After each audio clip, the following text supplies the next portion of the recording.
I'm Peter White. Welcome to the Inside Network.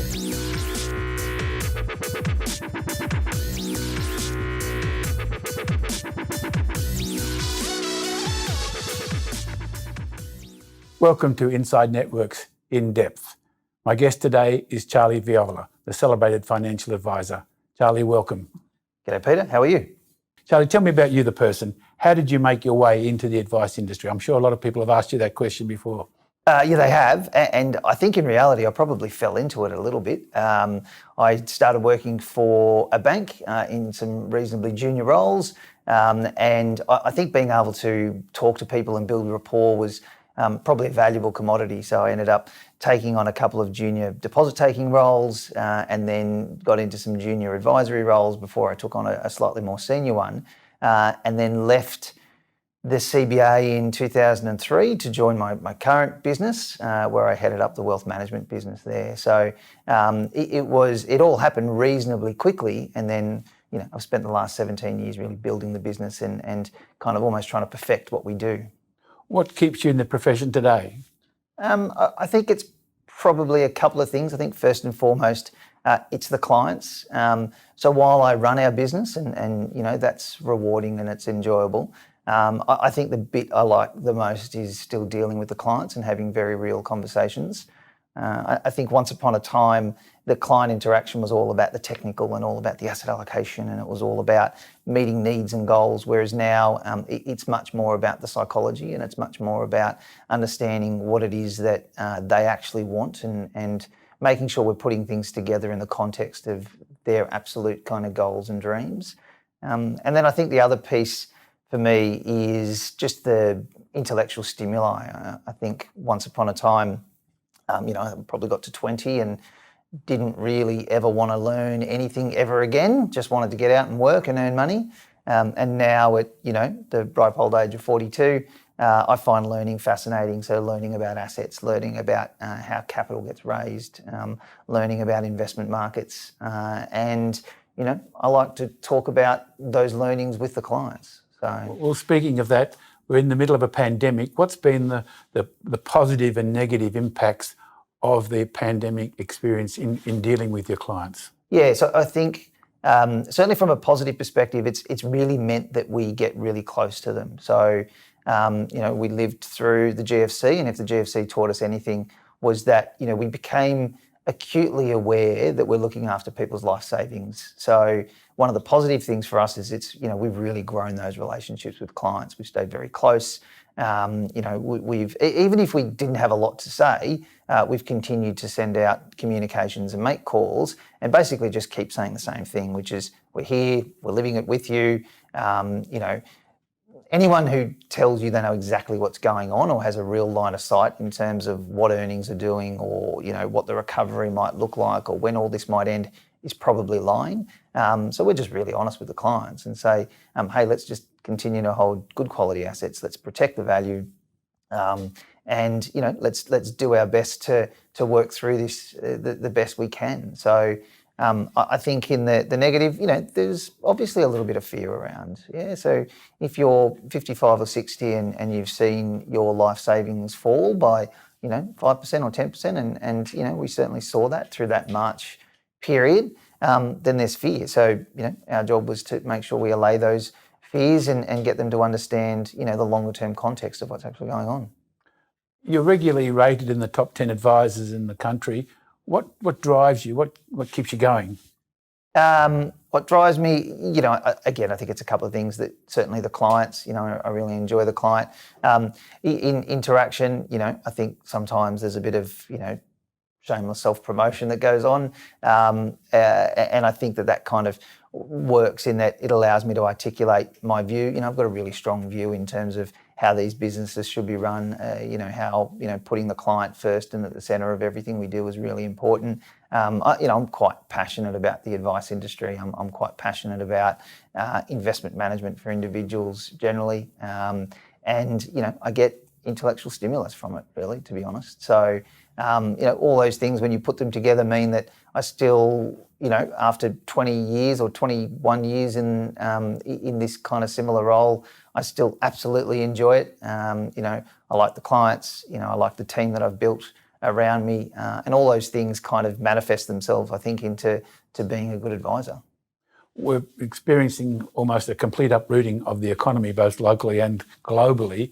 How's your background and your past experiences helped you deal with this and helped give good advice and really just to keep going in the face of plenty of adversity at the moment? Yeah, so like I said before, I mean, we lived through GFC, and again, that probably taught us, and GFC was really difficult, right? Because it was probably the first real major downturn that, you know, even with 10 years experience that I'd seen, and, you know, we saw some wobbles in along the way, but GFC was probably the first good quality kind of wobble that we had.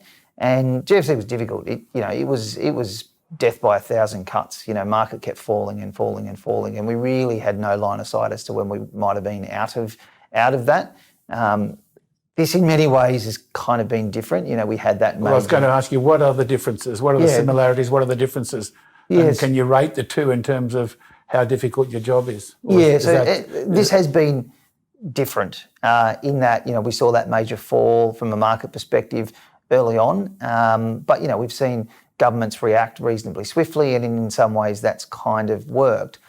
I think what's difficult is we really don't know what the world looks like post-pandemic. We don't know what post-pandemic is, or whether there will be a post-pandemic world. You know, maybe what we see today with social distancing and washing our hands more than ever before and wearing face masks is going to be with us, you know, maybe forever, and maybe it's changed people's psyche kind of forever. So I think the difficulty is that, you know, we still base lots of our, you know, qual and quant analysis on underlying fundamentals. And certainly it seems that stimulus beats fundamentals, you know, and that, you know, what's being priced in the markets as a V-shaped recovery. Will we actually see that? You know, will reality rush in at some point? Do you buy the V-shaped? Do you buy the V-shaped? No, we still feel like risks are really heavily tilted to the downside, to be honest. So our message to investors and message to clients has very much been, you know, let's keep a good amount of powder dry. Let's try and de-risk portfolios best we can. You know, let's certainly take some positions in periods of deep weakness in markets. You know, let's keep buying good quality assets. Let's protect the values. And I think the learnings from the GFC is that quality is quality. So, you know, and we're still seeking to invest in absolutely that way. But more than ever, you know, we've told clients, keep powder dry. You know, we think reality will rush in at some point in time. This V-shaped recovery, you know, requires all the masks to come off, all the shops to reopen, you know, the US consumer to absolutely go back to the shops. All the planes to fly. All the planes to fly, you know, US consumer industrial production to go back to where it was, you know, kind of prior to the pandemic taking hold. And, you know, lots of the world, especially the US, kind of sorting themselves out. So, and, you know, there's a fair bit of fatigue, I think, in the world that's going on at the moment as a result of the pandemic. You can see that with the Melbourne lockdown and, you know, people starting to protest around lockdown, and, you know, it's happened through, you know, many of the cities in the US. People are kind of over it, and I think that, you know, seeing through this is really difficult because, you know, we just don't know what it means. Does it mean a vaccine? Does it mean herd immunity? Will it just kind of go away? You know, it's really difficult to know. Well, that leads me to the post-pandemic situation, if and when there is one. What do you think's most likely? I know you're unsure, as everybody is, but do you have any strong thoughts about what's the most likely way the way we're going to work in the future and the way we're going to communicate? Will it be back to normal eventually, and will this be a distant memory, or are there big changes on the horizon? Yeah, so I do think some normalcy will return. You know, I use the analogy of my 11-year-old son who thought doing the homeschooling for the first couple of weeks was wonderful and then couldn't wait to go back to school, you know, absolutely hated us and hated being at home and hated seeing us every day. And I think working from home for most people will become tiresome. So I do think some normalcy will return. And I do think some employers will start to demand people to come back to the office, even from a collaboration point of view and an efficiency point of view.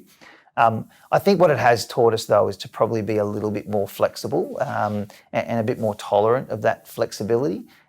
So, you know, I take a view that we will get back to a level of normalcy, but we may never be 100% capacity in the office. I think employers will now be far more tolerant of having people work a day or week from home, because we now have a basis with which to do that. And I think this period has probably it's created trust between employer and employees. A forced experiment, really, hasn't it been? It is, yeah. That's exactly right. But I know from a personal perspective, I'm probably in the office 3 days a week and at home 2 days a week at the moment, and the balance is quite good, really. And I think that that's probably a good model for us to use into the future. And your clients and your colleagues are both happy with that?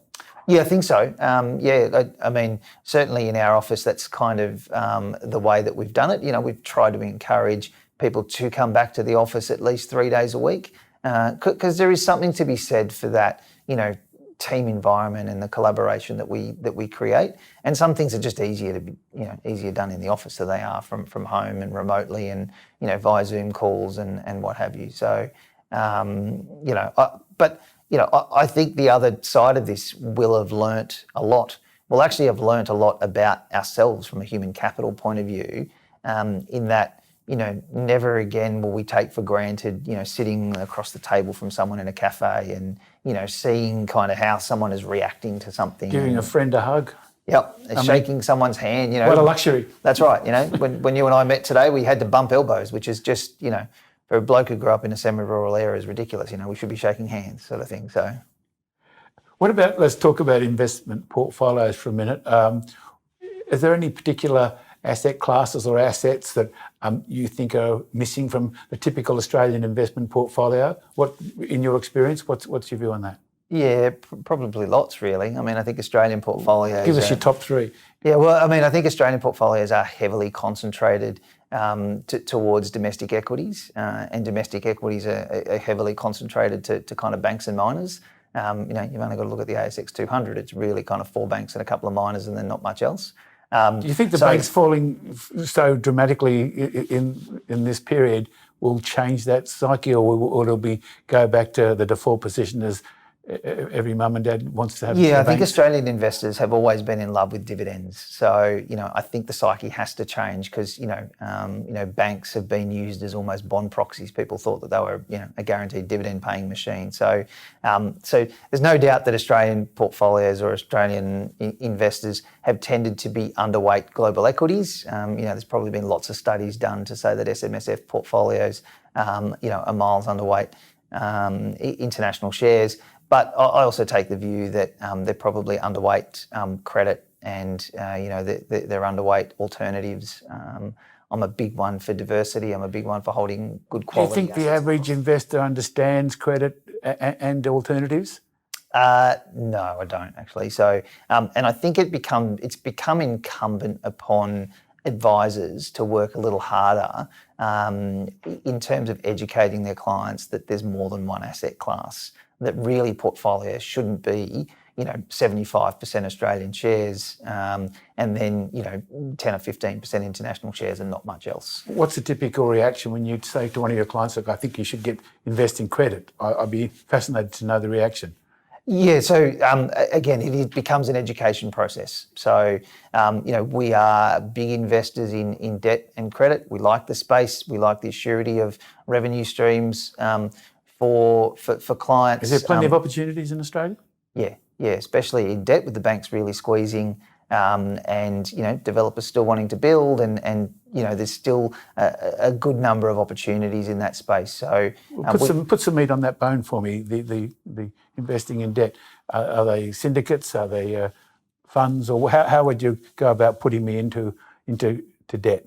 Yeah, so we work really hard on seeking out investment opportunities for clients. We think a big part of our role is to try and find good quality things for them to invest in. So we work hard on. So we will be invested in a number of private debt style syndicates where we've done a lot of due diligence on those, on the underlying assets, the sponsor, the loan to valuation ratio, and it allows us to kind of obtain a slightly better rate of return for our clients. And remember, we're talking small parts of bigger portfolios, but we genuinely believe in generating that kind of alternate risk premium for clients as part of their overall diverse portfolio. But yes, so syndicated private debt, we think, and there is now coming to market a huge number of those opportunities. So you almost have to be the John West at times. You see a lot of this stuff come across your desk, and 9 out of 10 you probably delete because you don't like the underlying fundamentals. But there is some good opportunities. There is an opportunity for investors to generate slightly better returns as a result of those. But because of the lack of knowledge, both by clients and by by the market generally, it is a little bit buyer beware. You know what I mean? So, well, puts the advisor in an even more important position than ever. Yeah, that's right. You didn't get sacked for putting people into BHP or Westpac, but maybe... Yeah, you will if you dust their capital on a private debt deal, absolutely. So, so we're of the view here is that advisors now need to be working harder than ever in finding good quality investments. Because like I say, and to your salient point before, once upon a time it was kind of okay to have 80% of your portfolio in the ASX 200 because it was paying a 5% fully franked yield. There were big companies that kind of only felt like they ever went up. Diversity is important, and to the point before, we're a big believer in tech. We're a big believer in big global companies that have got a huge amount of market share and that will, that kind of work in that sort of disruption space. So we think investors should be well diversified across all of the asset classes, but fundamentally be looking for good quality assets. In terms of increasing exposure to certain classes of assets for your clients, is there one particular asset class that stands out more than another that you're trying to get people to take more seriously? Yeah, so certainly in that alternative space, like I guess we have a view that private markets will generate better returns than public markets over the next 12 or 18 months. Give us your definition of alternatives. So yeah, that's a very good point. So alternatives will mean different things to different people. So for us, alternatives are things that people wouldn't naturally be able to buy off the shelf. So private debt, private credit, infrastructure style assets, private equity where it fits within a person's risk profile. We think better returns will be generated from those style of assets than normal public markets. Large cap domestic Australian shares will still continue to be a key driver of most portfolios. They will still be a big part of most portfolios. It's about working a little harder for the clients and working a little harder at your portfolio creation to ensure that you've got good diversity and you're holding some other types of risks in the portfolio. Because when markets are all going up, having all of your money in all of the same risks has probably been okay. Now it's time where we have no real line of sight of where those earnings are, where risks are absolutely tilted to the downside, where there is a heap of volatility in markets. It's time for us to really shine and work really hard in finding some of those alternatives and making sure we are protecting client capital and producing as good a return as we can. Just give me a summary of the conversation with your client when you're talking about, hey, you should be in alternatives more than you are, or at least put your foot in the water there. Yeah, there's a really simple conversation that every advisor has had with every client, and it's kind of the first thing they teach you when you become an advisor, and it's about, eggs in baskets, and it's pretty much that. It's like, we can just go out and buy more CBA or BHP, but we're taking all the same risks with all of your money. So, and really the conversation is about explaining to them that there are different asset classes, that different asset classes will behave differently at different times. And as a result, we want to be exposed to those different types of investments so that we can produce a reasonable return across the cycle. It's almost diversification 101. It's diversification 101. And like I said, it's eggs in baskets. Are there any particular asset classes that you're particularly wary of at the moment? Yeah, we're probably wary a little bit of equities at the moment. I think, equities are fairly finely priced at the moment. Domestic and global? Domestic and global, but especially domestic equities. I think you'll find that what's being priced in is very much this kind of V-shaped recovery. The multiples are, multiples have kind of pushed up again. And then in the US, in reality as well, so some of those multiples are at all-time highs. It won't take much for markets to fall and fall really quite heavily. So unless we see significant signs of weakness in market or some big selling days, we're probably not buying domestic equities or international equities right now. But when that weakness occurs, we will be a buyer again, because we do believe in good quality companies have an ability to generate good growth over time. So we've seen an alphabet soup almost of possible market direction: V, U, L, W, Nike swoosh, and the latest, of course, is K. Some companies prospering and others going down the toilet. Have you got any thoughts or comments on those various options? Yeah, I think we're probably not a subscriber to the V, to be fair. We think lots of things would have to kind of, there'd have to be... I've got that. That's come across already. Yeah, we'd have to have lots of ducks in a row for the V to occur. We're probably the more gradual recovery. We actually think that governments generally have done a reasonably good job in terms of the stimulus and in terms of the way that stimulus has been rolled out, which probably means that what you will perhaps see is a slightly more gradual curve. And if you look a bit closer, there's going to be some bumps. Nike swoosh. Yeah, possible Nike swoosh. Although it's kind of almost the other way, sort of thing. So. In that, the inverted swoosh. The inverted swoosh, that's right. In that, you'll probably That's yours. That's right. You'll probably get that little bit of euphoria that sort of happens at the beginning when everybody thinks that the world is cured, before, some of the fuzz kind of comes out of it. Reality takes over. Yeah, and it sort of flattens out just a little bit. What we're living through now, Charlie, is this time different from everything else we've ever experienced? Seems to me it is, but you're the professional. Yeah, I think risks are heightened. There's no doubt about that. I think I don't think we've ever kind of had a period, or at least certainly in my professional life, where we've felt like risks are so heavily tilted to the downside, and where there's been so many unknowns. It is so difficult to see through as to what is on the other side of the pandemic, and what it means from an earnings point of view, and what it means for the way we work, and what it means for how companies operate. We haven't even talked geopolitics in China. Yeah, that's right. And I think, and what it means for global and trade, populists in charge of two of the major Western markets. I mean, yeah, exactly. It's a pretty unusual situation, isn't it? Yeah, and it probably doesn't, there is a lot of geopolitical tensions that exist at the moment. We're not always sure that the right people are, in charge of the biggest economies.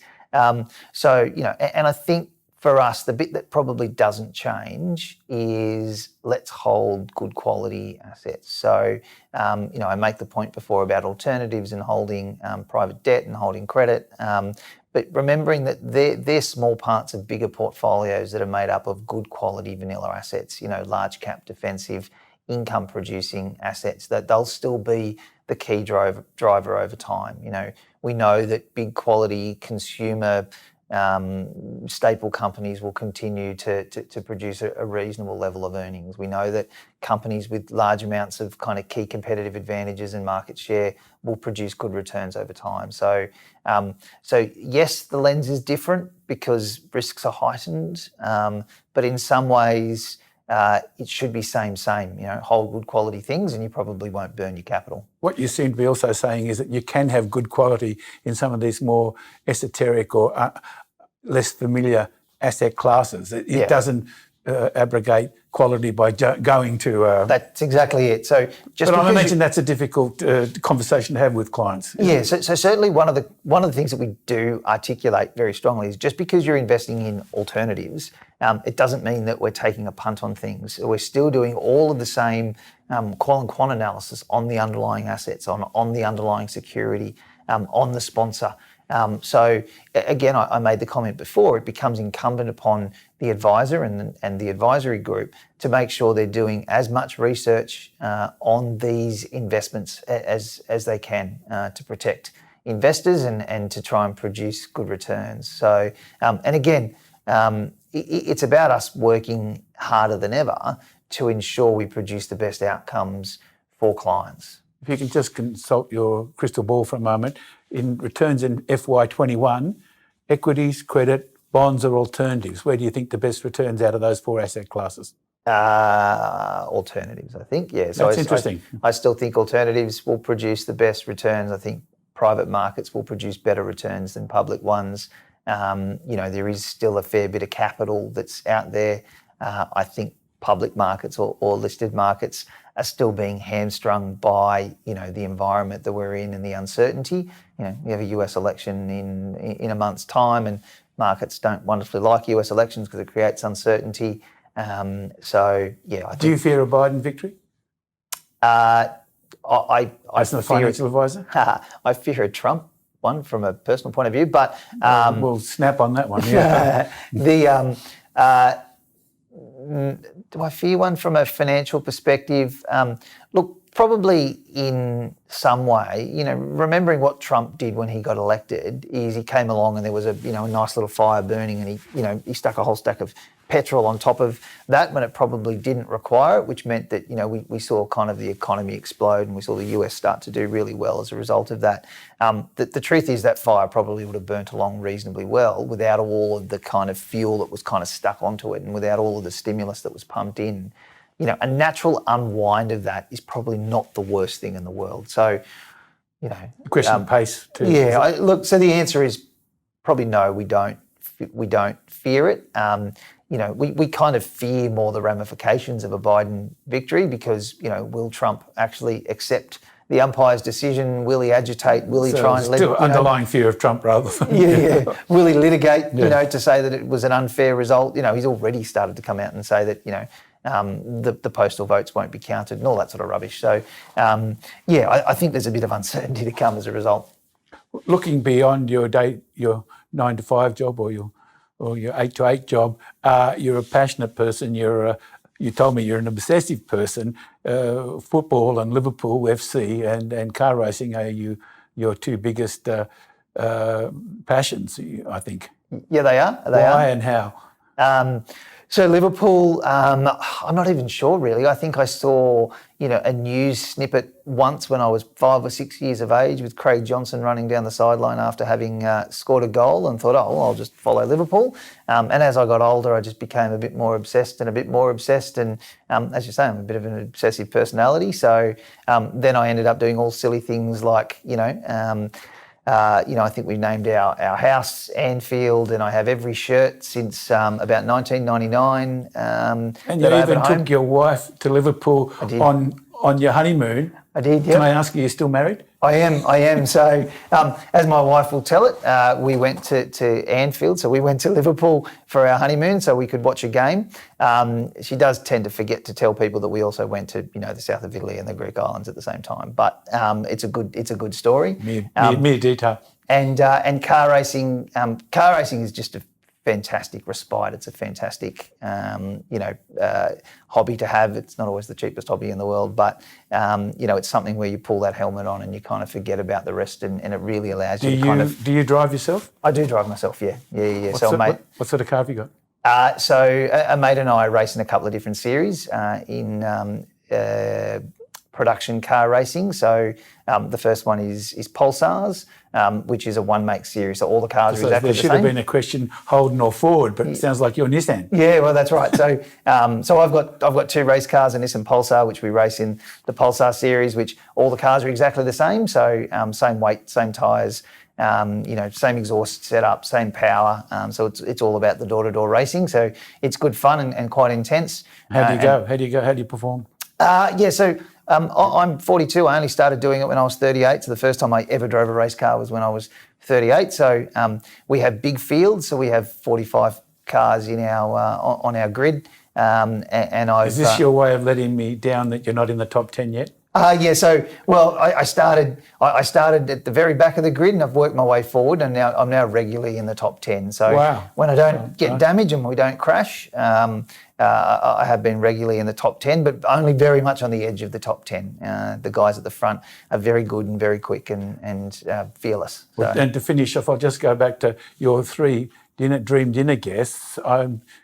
Given what you've just said about Liverpool, I'm surprised Jurgen Klopp didn't make it to the table. Yeah, he's an exceptional human being, isn't he? Or at least Is he on the reserve bench? He is on the reserve bench. So, and he's one of those people who, I think people can kind of look at, and certainly what comes through the camera, and who knows what he's like at, dinner across the table from his wife. But, he just exudes humanity. He just, even when there was a threat that Liverpool wouldn't win the title because of COVID, he made a point which really stuck with me, which was, sometimes football is the most important of the least important things, and right now we should be looking after people's health and not worried too much about winning a trophy. Which, when you think about the emotion that goes into a Premier League season, and the fact that Liverpool hadn't won for 30 years, and all of the heartache and the hurt that the club had been through over that period. For him to have the humanity to come out and try and quell people's fears and get them to kind of get their eyes up and actually have a look at what was important in life, was exceptional. And you can see with the way that other people react to him that he is genuinely a good human being. And I think it really does come across, doesn't it? Yeah, there's a learning. He's a remarkable person. Yeah. So, and there's a learning in. People need to be comfortable in their own skin. And one thing, you asked me before, what makes me a good advisor, or why do I like to continue to be an advisor? I wasn't always this way, but what I am now is very comfortable that I can put my view forward and listen to other people's views without being paranoid that my view doesn't count. So, I think being able to take on board what people say and actually genuinely being able to listen to them is something that I think that he clearly does, but he's very comfortable with his own view and very comfortable in his own skin. So, Charlie Viola, thanks for spending time with us today. It's been a delight. Thanks, Peter. Much appreciated.